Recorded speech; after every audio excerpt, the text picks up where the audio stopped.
Hello, everyone, and welcome back. So, what's on tap for today? It's another one of our series in the POLITICON debates. It's part 5 between Ana Kasparian and Tomi Lahren, talking about all sorts of things: Trump, the border wall, immigration, stock market, crony capitalism, you name it, they're talking about it. We're going to get to that in the next few seconds. But before we do so, we just want to let you know you're watching the Dr. Nasir Shaikh Show.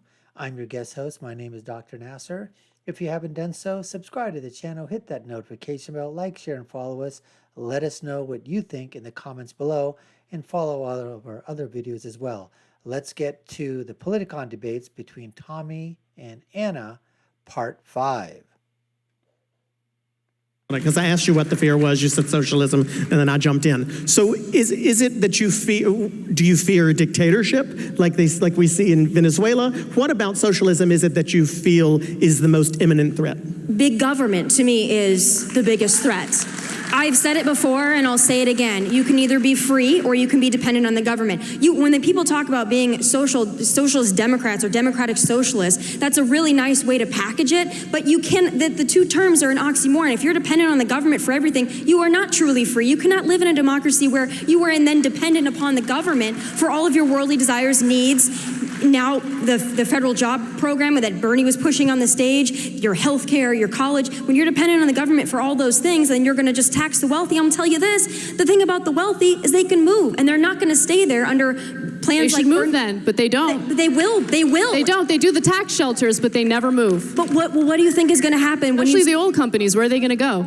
Well, right now, what we're seeing happening in California is a microcosm of what's going to happen in the rest of this country if we allow big government to take over. You're seeing companies leave California for that reason. You're seeing people leave California for that reason. Overtaxed, overregulated, government is too big. That's why they're taking Toyota to Texas.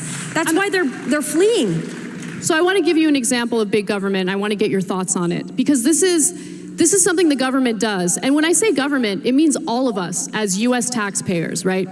So we fund the research and development for all these... Stop. When she talks about, and she says, I mean, all of us, all of you out there is big government. Big government is using our money. Big government is not us. Again, Ana, okay, you've got to realize, okay, that when you make your points, make them so that, they make sense, honey. For you to say that we're big government, no, we're not. We're the American people. We're the American taxpayers. We're the ones that fund big government. It's the people in Washington, D.C. It's the people at the state level, the local level, the federal level, the people that we put in place that make the policies that we want policies, but they don't listen to us and make policies that are conducive for them and their lifestyle and for the people that really contribute hugely to their re-election process. That's big government. The deep state, that's big government. We're not big government. We just happen to fund big government. And the only reason we fund big government is through taxation, which is theft and confiscation. That's what's happening. Massive corporations. Our tax dollars fund the research and development of pharmaceutical drugs. Then those companies, of course, turn around and they price gouge us, right? We help fund the research and development for massive corporations like Google, right? So big government, I know it sounds real scary, but we're the government. We as US taxpayers, we're the ones who create these successful corporations. And all I'm saying is that we deserve something in return. And unfortunately, we've gotten the complete opposite. And I'm just tired of these talking points. Government is not creating, okay, these huge corporations. I don't know what the hell she's talking about. This is a playbook from Obama. Hey, you didn't build that. Government built that. You didn't build the roads. Government built the roads. I mean, just unbelievable. The way you're starting off is that government did not build companies. They did not build corporations. They might have done in a few instances or whatever. And as you said, with bailouts or with, grants or with money, given to them, but not the numbers are not in the favor of government starting companies. That's small businesses. Every large company, every large corporation at one time start off as a small business in someone's home, in someone's garage, in a small warehouse.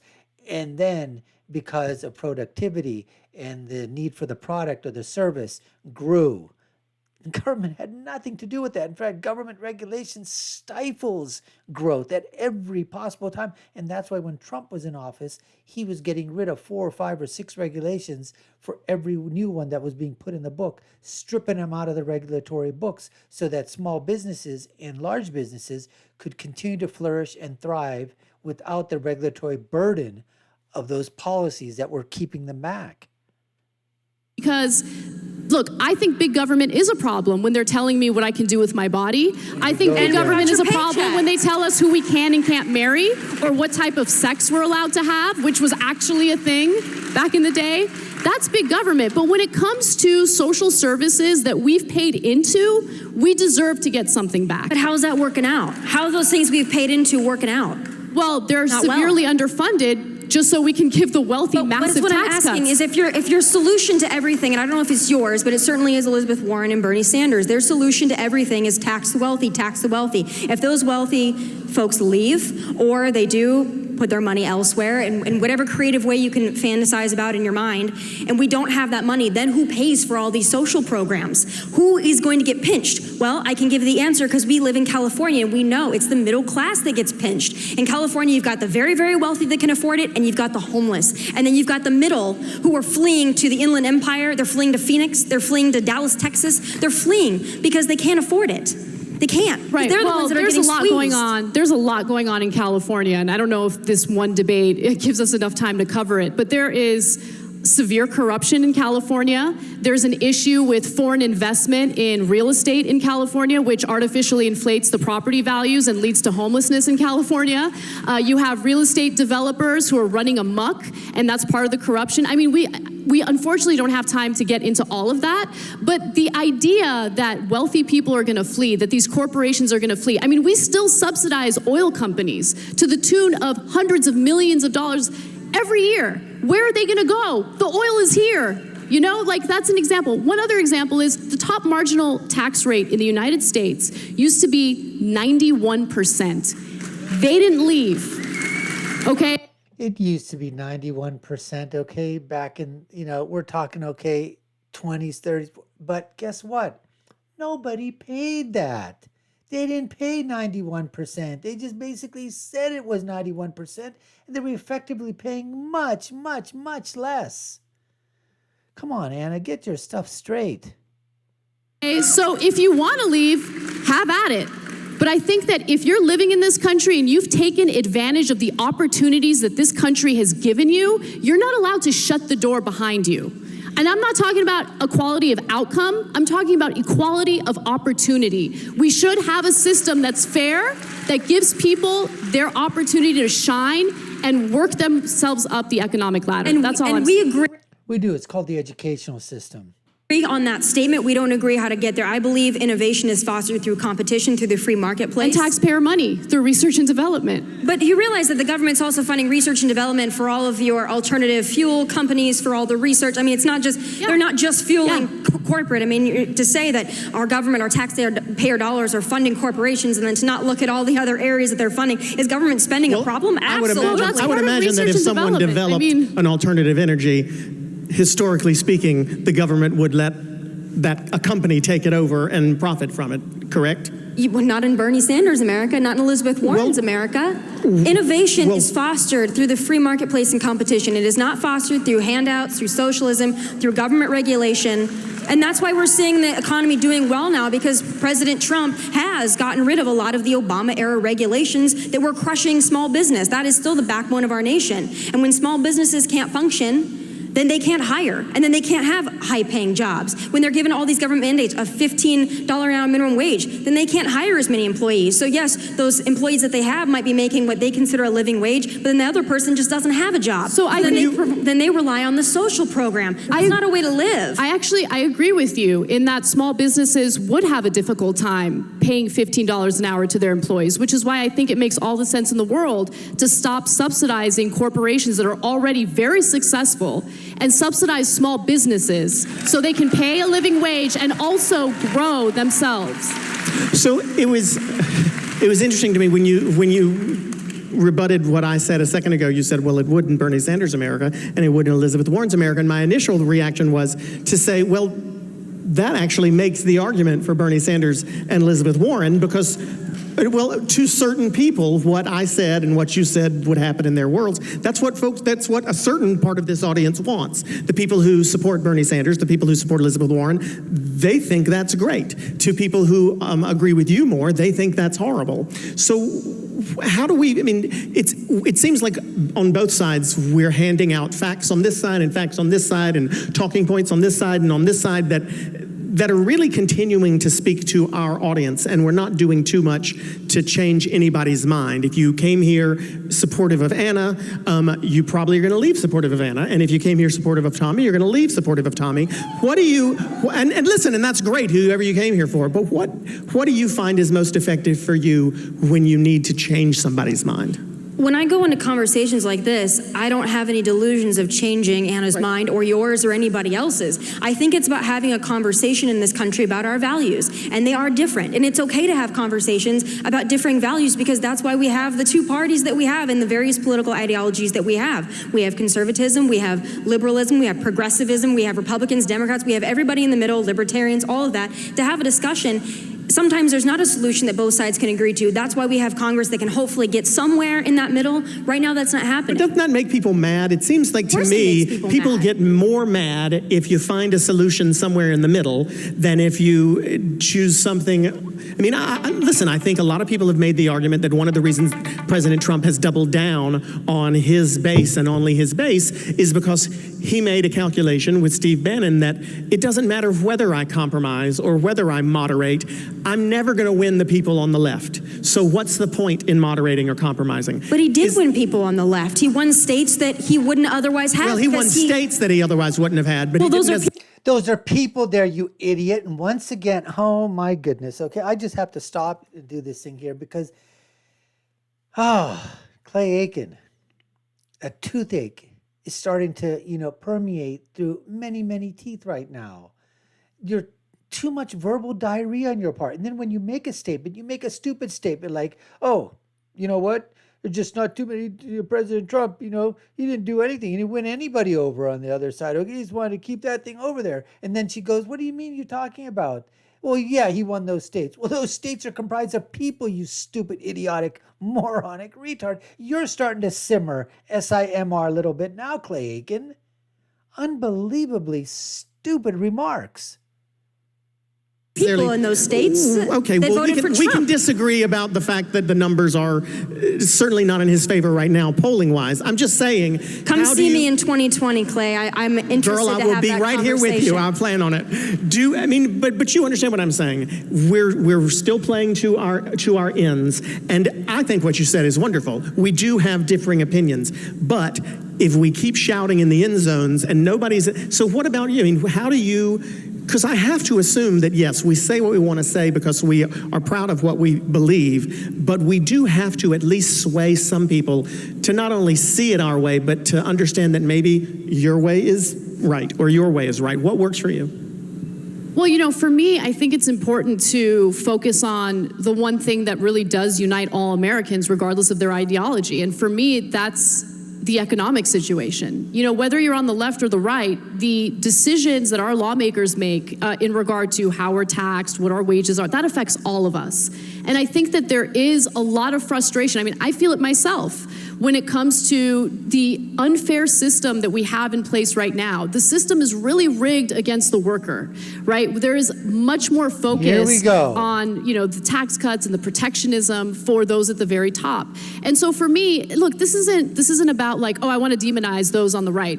This is about, hey, how do we find solutions so Americans can prosper? And this whole thing about education, I just want everyone to understand that it's not about giving people handouts. It's about making this country stronger. If you want innovation, the best way to do it is give people access to education. And when I use the word access, I'm not talking about the way corporate Democrats use access in regard to healthcare. I mean genuinely giving people free public college. So if they have some intellectual curiosity, if they have a passion, they can actually move forward and pursue that. And unfortunately, all those opportunities have been Do you know that most of the small business owners, never went to college? Do you know that many of the big time companies, the big tech companies, they dropped out of college? Do you know that, Anna? College isn't the end all be all to everything. It is for some people. It is in some disciplines. Other than that, I agree with it. Colleges are the ones that are ripping off the people.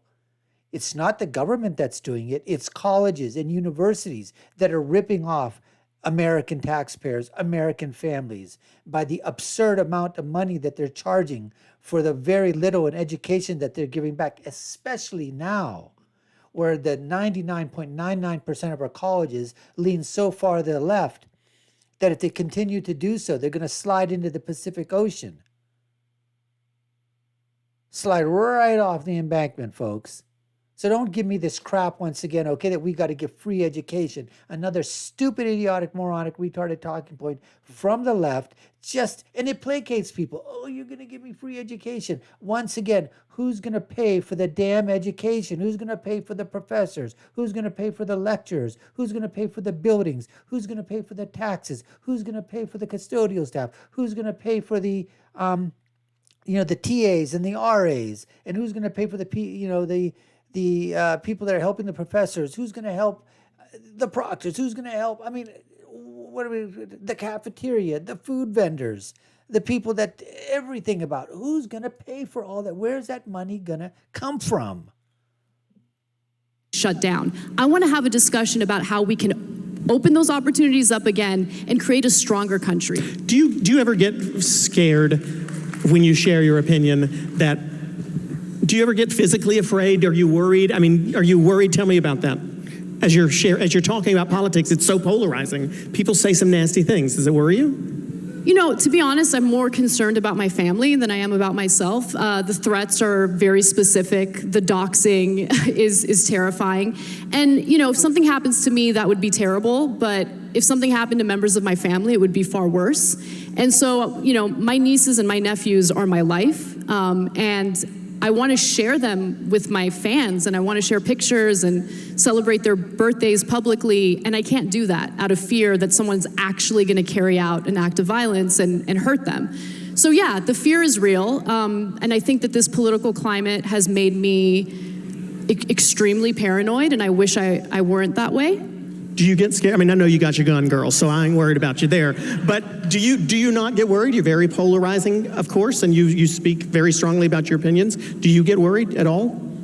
Well, I've had things actually happen to me, so it's not a worry, it's actually a reality for me. But yes, at the end of the day, it is, but I would feel horribly if I sat on a stage next to someone like you and you, who I watched on TV. I won't say how old I was. Please but don't. To say that, I'm a victim, yes, sometimes I have been a victim, but I get to do, in my opinion, the greatest job I could have ever hoped to have. So yes, I get flack, I get backlash. My family, I've been doxxed, my family's been doxxed, I've had death threats, I've had things thrown at me, but I still sit here and feel incredibly blessed that I get to do this, because there are so many people who don't get to do what we get to do and live their dreams like we get to live them. So I will take all of those bumps and bruises, I will take the heckling, I will take the name calling, because quite frankly, I'm very blessed that I just get to do this in general. And I think both, I'm not going to speak for both of you, I'll let you do it yourself, but I think both of you and most of the people who you work with and that you work with recognize that the folks who are doing what you're doing are doing it because you have a passion for this country, and you have a passion for this country, and you have wildly divergent views, but both still want for America the best, for America to be the best that she can be. And I imagine that those of you who are here today because you also want the best for the country and for it to be the best that it can be. And despite the fact that some of you may cheer more loudly for Ana and some of you may cheer more loudly for Tomi, I do believe that, I know that both of these ladies know, and I hope everyone out here knows, that they are friends backstage, you know, and that we all should be as well. So, I mean, if you want to speak to that, both of you, we're out of... Oh my God, oh my God, oh my God, oh my God, oh my God, Clay Aiken, interjecting, talking so much, verbal diarrhea emanating. Anyways, part 5 got their points across, talking about, you know, basically in terms of either way, you know, where their, you know, their passion for what they do, you know, Clay asking in terms of, you know, are they scared or whatever? Anna basically saying that, you know, yes, she is. And, you know, listen, that shouldn't happen. But unfortunately, that's what occurs in this country. The doxing, the, you know, the rhetoric when it becomes amplified.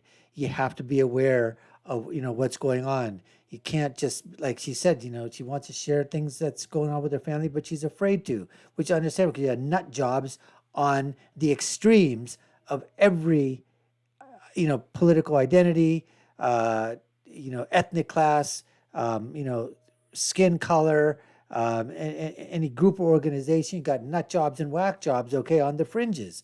Same thing, you know, Tomi says, although she carries her gun, okay, whatever. So, but she said she's been, you know, verbally abused, physically abused, altercations, things thrown at her. So, yeah, the fear is there. But I liked her answer where she said she gets to do what she gets to do, which is great. And if you love what you do, if you're passionate about what you do, you're passionate about your job, whatever it is, then this country allows you to do that. And, you know, to go ahead and continue to do that is just the greatest blessing. And I love what I'm doing as well. So with that being said, appreciate you taking the time to watch. You've been watching the Dr. Nasir Shaikh Show, and I've been the guest host for today. My name is Dr. Nasir. If you haven't done so already, subscribe to the channel, hit that like, share, and follow button. Let us know what you think in the comments below. Notification bell so you get all of our content, all of our different POLITICON debates and other reaction videos and current news events videos as well. I'll leave you with my final thought, which is, when you're right, you're right, and when you're left, you're wrong. We'll see you again next time, folks. Take care and stay safe.